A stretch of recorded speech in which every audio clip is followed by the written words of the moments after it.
여러분 혹시 아기 태어나기 전에 이름을 미리 지어 본 적이 있으십니까? 요즘에는 출생 이전에 성별을 미리 아는 경우도 있지만 예전에는 전혀 알 수가 없었습니다. 저희 집 큰아이 태중에 있을 때 이야기입니다. 느낌이었는지 소원이었는지 잘 모르겠습니다만 아들인 것 같았습니다.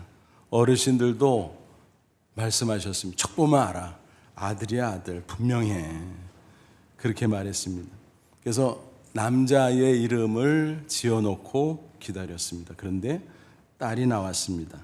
헛다리를 짚은 셈입니다. 아들을 기다렸는데 딸이 나왔으니까 민망했죠. 얼마나 겸연쩍었는지. 그래서 미리 이름을 지어놓는 게 아니구나 싶었습니다. 부랴부랴 여자아이의 이름을 짓느라고 법석을 피웠던 기억이 납니다.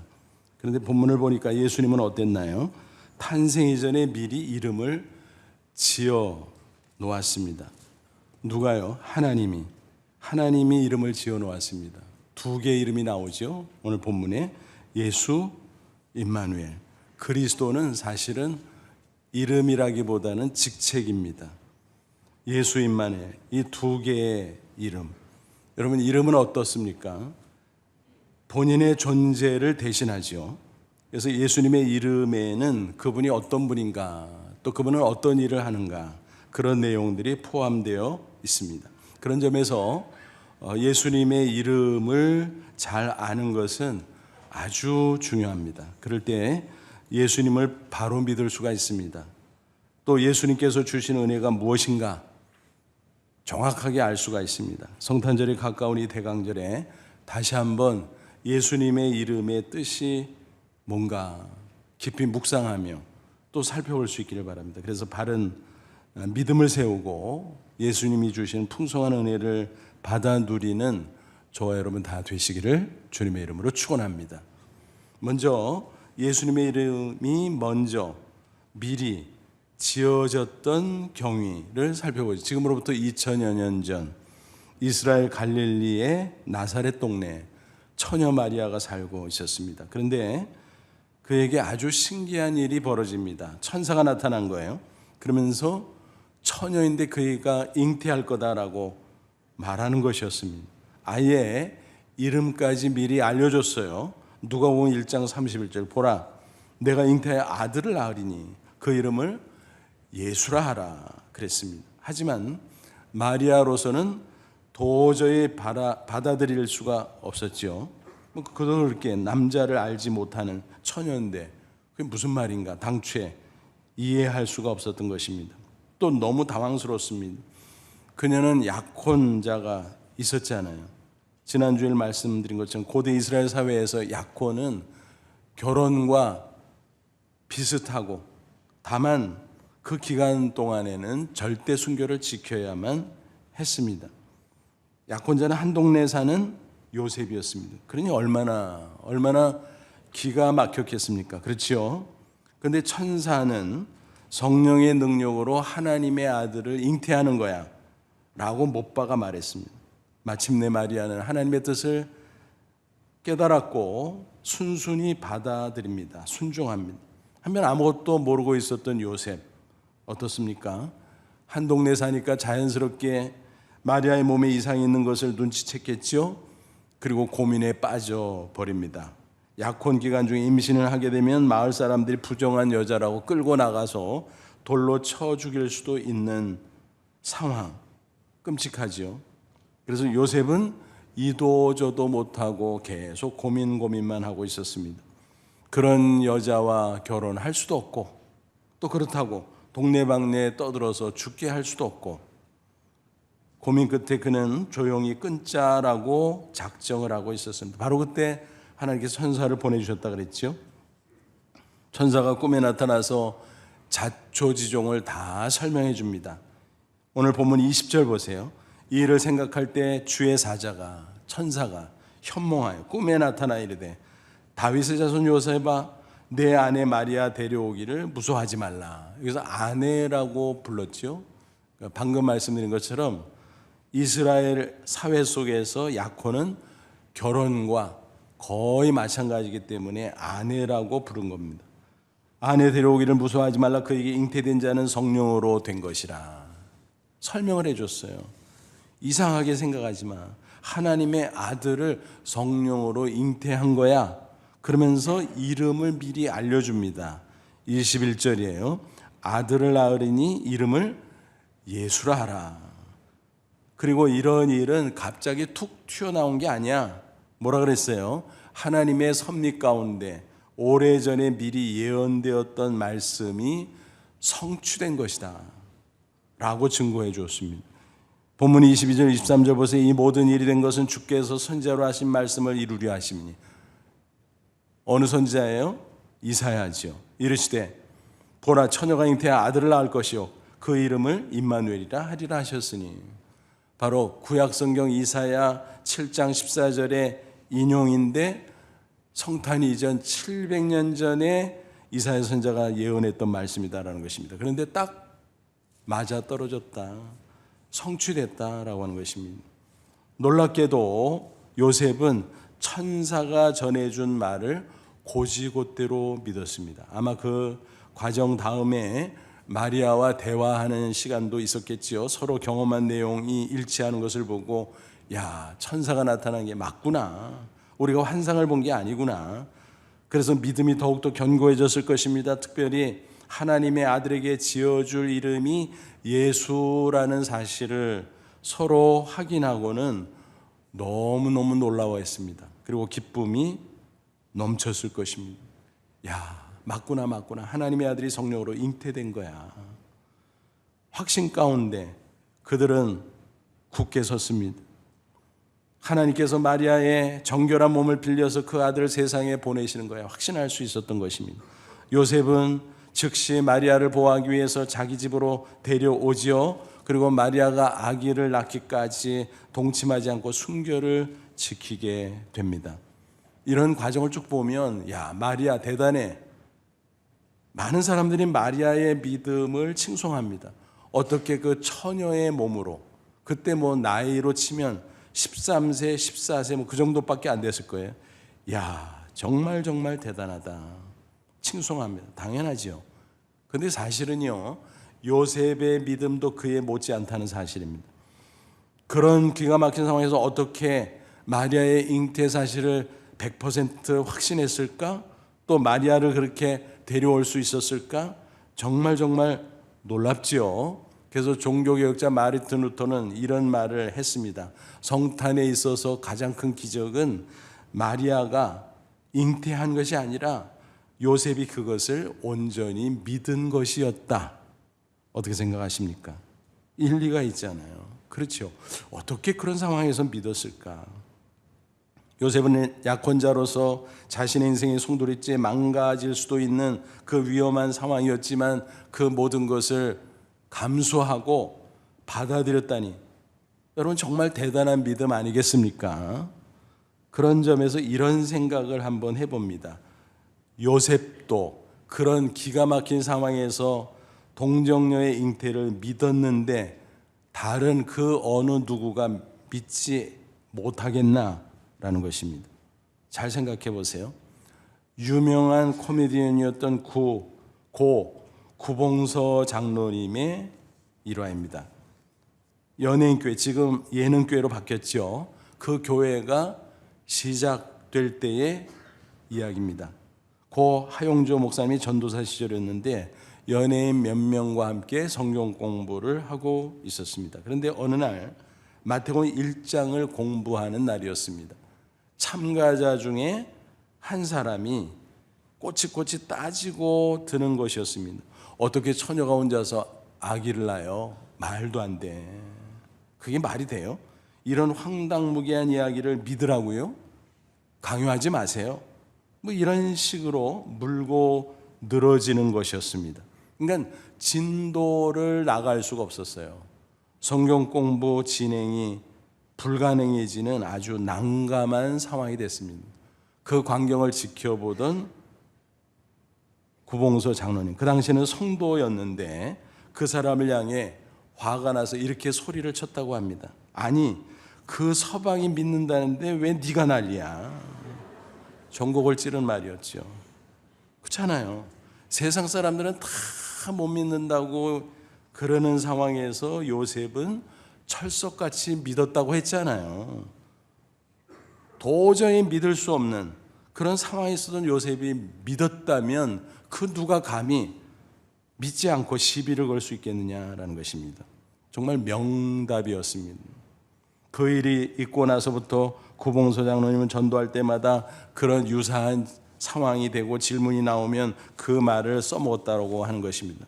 그러다 보니까 전도가 꽤 잘 됐대요. 상대방이 그런 이야기를 막 하면은 야, 그 서방도 믿었는데 네가 왜 난리냐? 그러니까 아무 말도 못하고 껄껄 웃으면서 받아들였다라는 것입니다.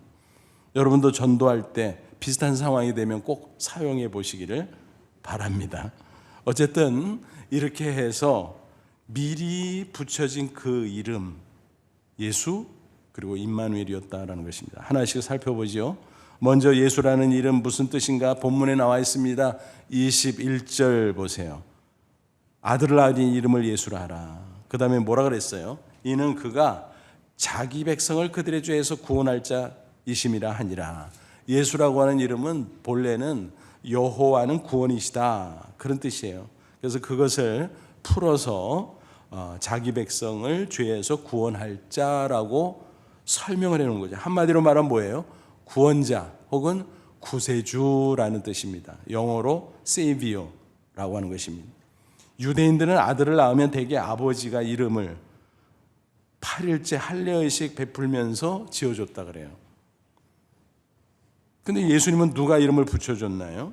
겉으로 보면 요셉이 명명했어요. 예수라고. 하지만 이미 천사로부터 들은 이름, 미리 정해졌던 이름, 그것을 그대로 전달받은 대로 붙였을 뿐입니다.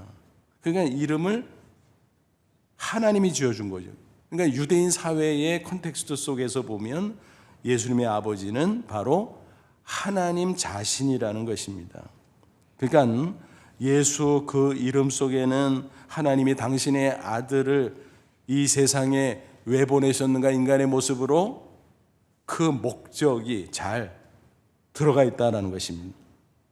그것은 바로 우리를 죄에서 구원하시는 속죄가 목적이었다는 것입니다. 인간의 죄를 대속하기 위해서는 동일한 인간이어야 돼요. 그런데 죄값을 치르는 길은 피 흘려 죽는 것밖에 없어요. 그래서 히브리서 9장 22절 다시 인용하면 피 흘림이 없은즉 사함이 없느니라. 왜 하필이면 피야 징그럽게 라고 반문할 수 있지만 피는 뭐라 그랬어요? 생명이라 그랬죠.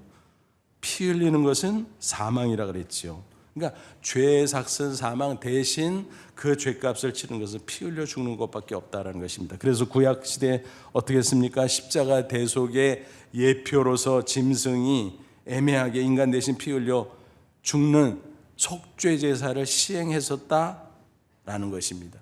그러니까 죄 없는 짐승이 죄 있는 인간을 대신해서 피 흘려 죽었다. 그게 속죄 제사였어요. 바로 그것을 성취한 것이 예수님의 십자가 대속이었다는 사실입니다. 그러니까 성탄은 피 흘려 죽으려고 오셨네? 맞습니다. 예수님이 이 땅에 죽으려고 오셨어요. 십자가 지려고 오셨어요. 대속의 피를 흘리러 오셨어요. 예수님께서 직접 밝히셨잖아요. 마가복음 10장 45절 인자가 온 것은 섬김을 받으려 함이 아니라 도리어 섬기려 하고 자기 목숨을 많은 사람의 대속물로 주려 함이니라. 대속물, 다른 사람들의 죄값을 치러주는 속죄제물, 그런 뜻이잖아요. 예수님은 그 목적으로 이 땅에 인간으로 오셨다라는 사실입니다. 하나님은 공의로운 분이라서 반드시 죄값을 묻는다고 했지요. 인간은 그 죄값으로 영원히 죽을 수밖에 없잖아요. 영원한 사망, 영원한 지옥의 형벌, 얼마나 비참해요. 하나님이 그것을 불쌍히 여기시고 그 문제를 완벽하게 해결하기 위해서 예수님, 당신의 아들을 구원자요 중보자로 보내셨다라는 것입니다. 죄는요, 하나님과 인간을 원수되게 해요. 그러니까 인간이 하나님을 볼 수도 없고 만날 수도 없고 당연히 구원과 영생은 없는 거예요. 그래서 그 죄 문제를 해결해서 하나님과 인간을 화목시키러 오신 분이 바로 예수님. 그래서 예수님은 구원자요 중보자다라는 것입니다. 디모데전서 2장 5절 증거합니다. 하나님은 한 분이시요 또 하나님과 사람 사이에 중보자도 한 분이시니 곧 사람이신 사람으로 오신 그리스도 예수라 그랬습니다. 이런 역할을 하려니까 예수님이 죄 없는 인간으로 오셔야 했고 인간의 몸을 빌어야 했는데 통상적인 남녀 관계를 통해서 인간으로 온다면 원죄 오염을 막을 수 없다 그랬잖아요. 그래서 정결한 처녀 마리아, 그것도 굳이 약혼 기간에 있는 마리아를 선택하셨다라고 하는 것입니다. 그러니까 구원을 위해서는 오직 예수, 다른 길이 없습니다. 오직 예수 십자가, 다른 길이 없습니다. 그래서 베드로 사도는 이렇게 증거했잖아요. 베드로전서 1장 18, 19절 너희가 알거니와 너희 조상이 물려준 헛된 행실에서 대속함을 받은 것은 은이나 금같이 없어질 것으로 된 것이 아니에요. 그러니까 인간의 어떤 방식으로도 안 된다라는 거예요. 오직 흠없고 점없는 어린 양 같은 그리스도의 보배로운 피로 된 것이니라 십자가 대속의 피 흘림으로서만 가능하다라는 것입니다. 이런 이야기가 있어요. 물론 지어낸 것이겠죠. 평생 동안 교회와 가정과 사회에서 여러 가지 많은 좋은 일을 하고 공적을 남긴 사람이 있었어요. 세월이 흘러서 그가 죽게 됐어요. 천국 문 앞에 이르게 됐는데 당당하게 천국 문을 통과하려고 하는데 천사가 제지하는 거예요. 잠깐 통과하기 전에 확인할 게 있어. 당신이 세상에서 살아왔던 것들 가운데 점수로 환산해서 1000점이 넘어야 통과가 됩니다. 그 말을 들은 사람은 속으로 생각했습니다. 아니 나야 당연히 통과하겠지. 1000점 뭐 넘겠지 수월하게. 천사가 구체적으로 묻습니다. 그러면 이제부터 당신이 점수를 얻을 만하다라는 것을 한 번씩 말해보시오. 그 사람은 자신 있게 대답을 합니다. 나요? 30년간 선교단체 리더였어. 그래서 그 단체를 통해서 선교사를 얼마나 파송했는지 아시오? 천사가 말, 아 그래요? 훌륭하시네요. 그럼 1점 드리죠. 그 사람이 놀라면서 볼멘 소리야. 아니 그렇게 훌륭한 일을 했는데 1점밖에 안 돼요? 참. 그러면서 말을 이어갑니다. 나는 충실한 가장이었어. 부부관계도 좋았고 자식들도 잘 양육했어. 그 자식들은 지금 사회 각계각층에서 두각을 나타내고 있단 말이요. 그러자 천사는 참 훌륭한 분이네요. 요즘 같은 시대에 그런 분이 드물기는 하지요. 그러면 2점 드리죠. 그 사람이 당황하기 시작했습니다. 아니 이런 것들이 1점, 2점밖에 안 되면 어떻게 1000점을 채운단 말이야? 그래서 그는 교회 생활에 대해서 이야기하기 시작합니다.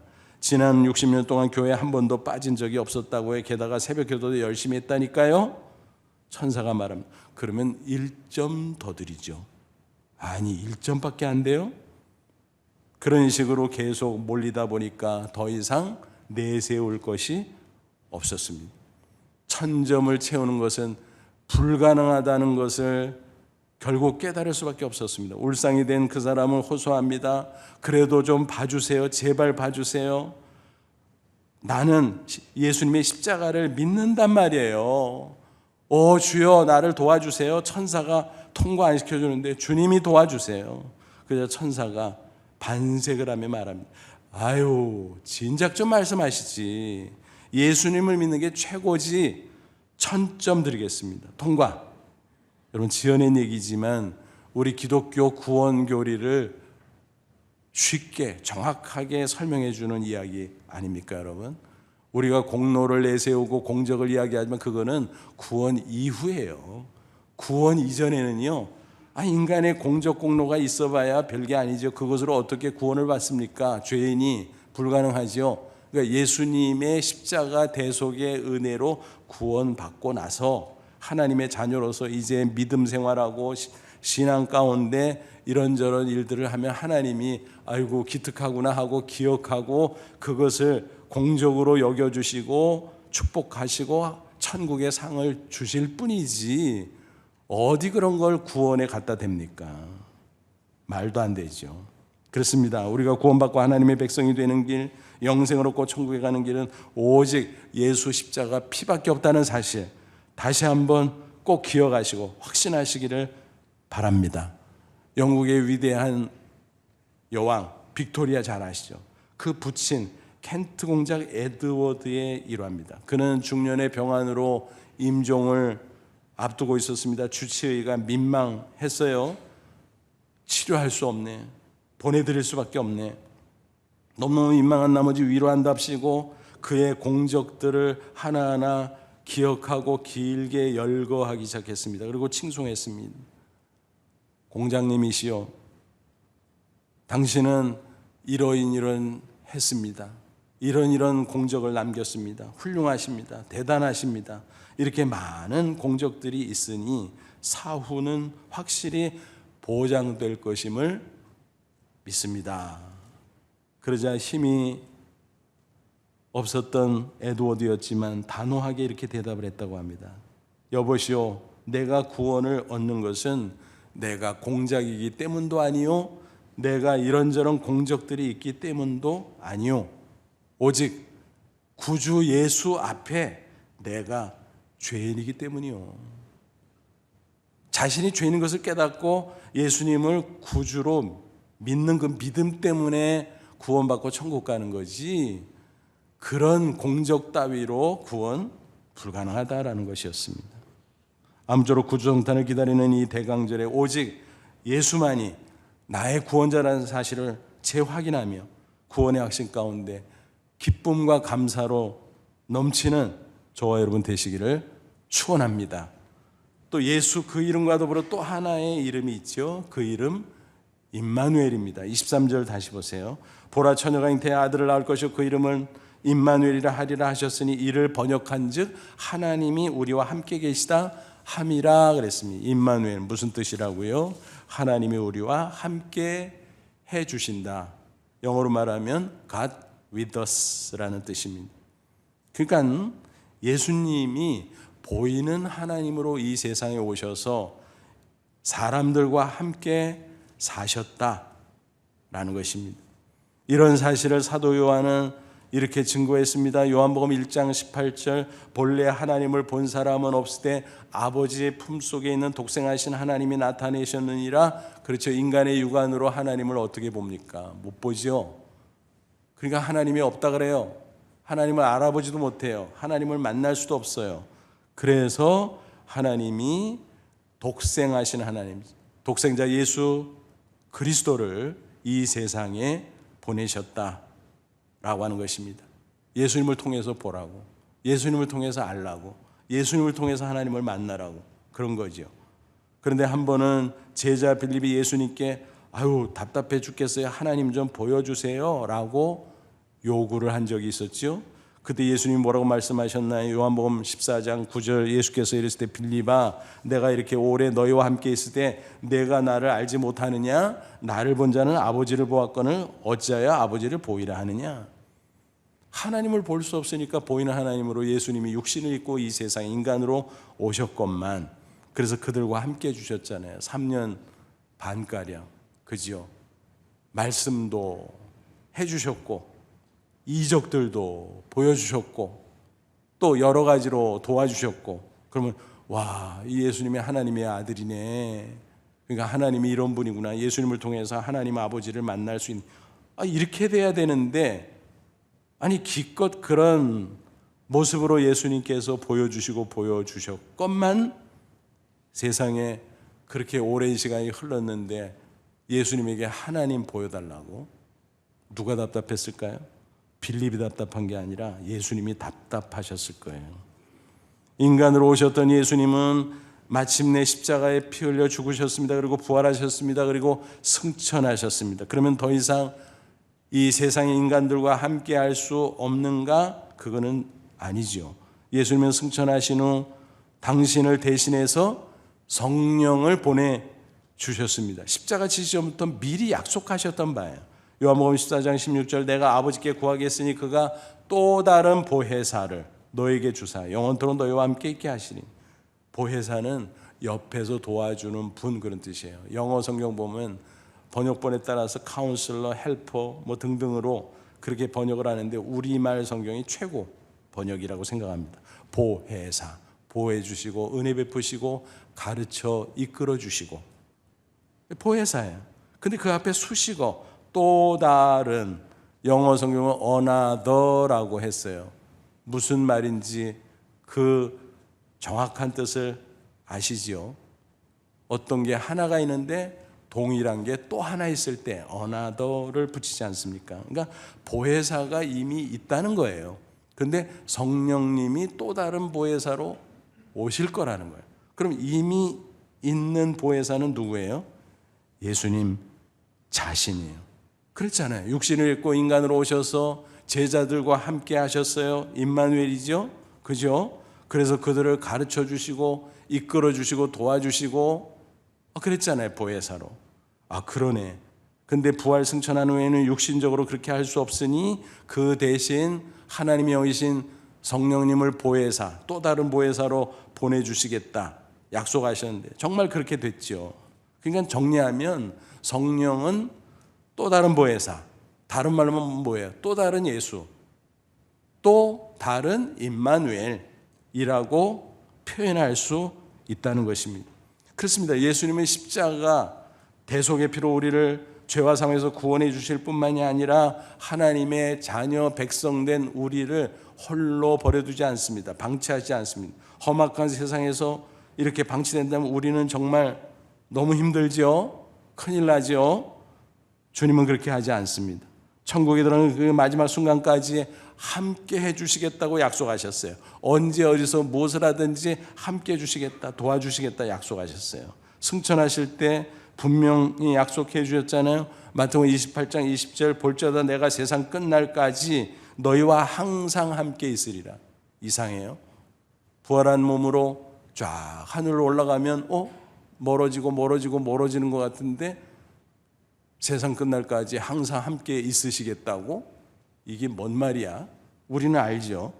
예수님 대신 보혜사 성령을 보내주심으로 성부, 성자, 성령 삼일체 하나님 동일하신 분이므로 성령을 통해서 예수님이 여전히 임마누엘 해주시겠다라는 말씀인 것입니다.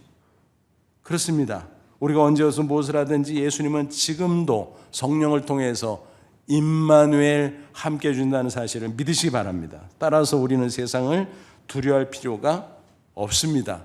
요한일서 4장 4절 증거합니다. 자녀들아 너희는 하나님께 속하였고 또 그들을 이겼나니 그들은 세상의 악한 것들, 세상의 온갖 것들이에요. 이는 너희 안에 계신 이가 성령이 또 다른 보혜사 성령이 세상에 있는 자보다 세상에 이런저런 큰 문제 별의별 일들이 다 있지만 그거보다 크심이라 전능하신 하나님이니까 당연하지요.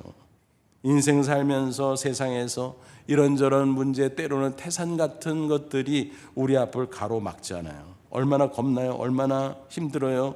하지만 임마누엘 예수님이 그 큰 문제보다 훨씬 더 크신 분위기에 우리가 확신할 수 있다면 전혀 두려워하지 않을 수 있다는 것입니다. 히브리 기자가 외쳤습니다. 히브리서 13장 5절 그가 친히 말씀하시기를 내가 결코 너희를 버리지 아니하고 너희를 떠나지 아니하리라 하셨느니라. 결코 버리지 않고 결코 떠나지 않고 항상 임마누엘 하시겠다는 약속 주셨습니다. 오래전에 우리 교회에 오셔서 간증도 하시면서 말씀을 전해주신 안일남 장로님이라는 분이 계세요. 그분은 대학생 시절부터 지금까지 50여 년 가까이 청각장애인, 농인이라 그러죠. 농인 선교 사역을 해오시는 분입니다.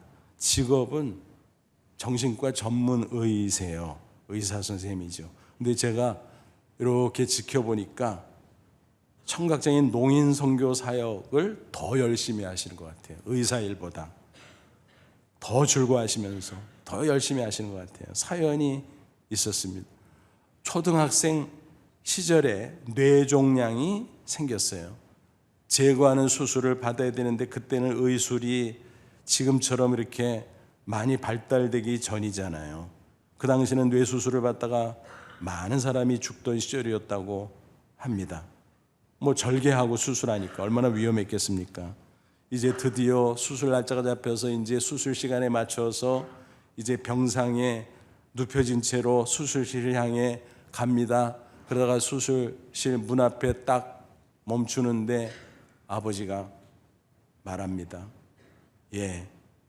아버지는 더 이상 너와 함께 할 수가 없어. 여기까지 밖에 함께 할 수 없어. 하지만 예수님은 너와 항상 함께 해 주셔. 그러니까 안심해. 알겠지? 참 얼마나 기가 막힌 말입니까? 그 마음속은 얼마나 두려웠겠습니까? 얼마나 염려가 됐겠습니까? 그 아버지가. 그러나 절제하고 침착한 모습으로 이 말씀을 전해 주셨다라는 것입니다. 다행히 수술이 잘 됐어요. 건강을 회복하고 열심히 공부했습니다. 그리고 의대생이 됐습니다. 대학생이 되고 신앙이 성숙해지는 가운데 생각해 보니까 그 어린 시절 하나님의 은혜였구나. 그 은혜 무엇으로 보답할까? 내가 의사가 되어서 아픈 사람들 많이 도와주는 일도 당연히 해야 되겠지만 그보다 더 어려운 사람들은 없을까? 그러다가 청각장애인 농인들을 만나게 되었다는 것입니다. 그래서 그때부터 농인 선교 사역을 해왔고 사단법인 영농회라는 그 선교단체를 설립하고 지금까지 아름다운 사역을 열심히 해오고 있습니다. 저는 그분의 간증을 들으면서 그런 생각을 했어요. 그 아버님이 정말 훌륭하신 분이다. 그렇잖아요. 자녀에게요 임마누엘 신앙을 심어준 거예요.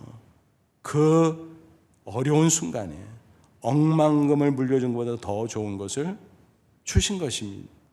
제가 자주 드리는 말씀이 있잖아요.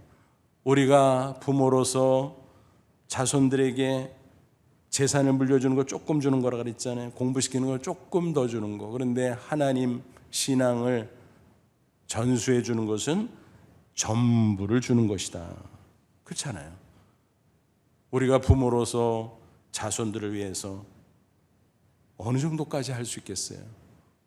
얼마까지, 어느 때까지 할 수 있겠어요? 어느 정도 딱 하면 그 이상은 못해요. 그 이상은 못해요.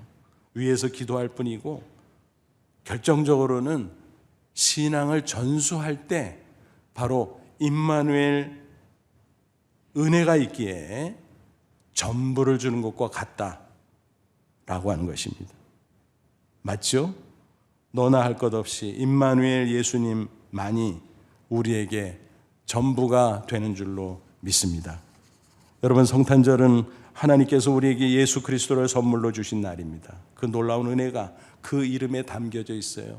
그 이름 예수, 그 이름 임마누엘. 세상 사람들은 그 이름을 듣고도 대수롭지 않게 여겨요. 예수? 뭐야? 임마누엘? 그게 뭐야? 무시해버리기 일쑤입니다.